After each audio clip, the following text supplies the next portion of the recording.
इससे उसका कोई संपर्क नहीं है। हीट वेव चल रहा है, हम लोग सब गर्मी को झेल रहे हैं, लेकिन एक व्यवस्था है जिसमें हमने छुट्टी दी, छुट्टी को एक्सटेंड भी किया। अब जब तक गर्मी चलेगी तब तक अगर हम स्कूल बंद रखेंगे तो शायद हम स्कूली सिस्टम चला नहीं पाएंगे। अभी ठंड आएगी, ठंड के समय भी हम छुट्टी देते हैं, उसमें भी कितने दिन बंद करेंगे। और स्कूल्स को कुछ समय जो चलने का समय है वो तो कर रखना पड़ेगा। और ये कोई बात नहीं हुई कि अब गर्मी हो गई है तो मैं स्कूल बंद कर दूँ।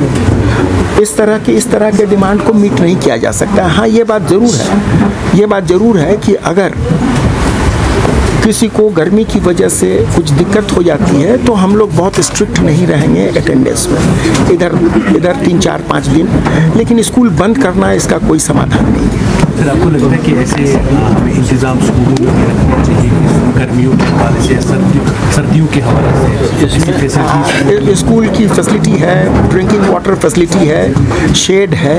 अब हम अभी इस तरफ नहीं पहुँचे हैं कि एयर कंडीशनर्स लगा दें। वो भी धीरे धीरे जैसे हम लोगों को ये सुविधा मिलती रहेगी हम लोग लगाने का प्रयास करेंगे जहाँ ज़रूरत है। चलिए, थैंक यू सो मच।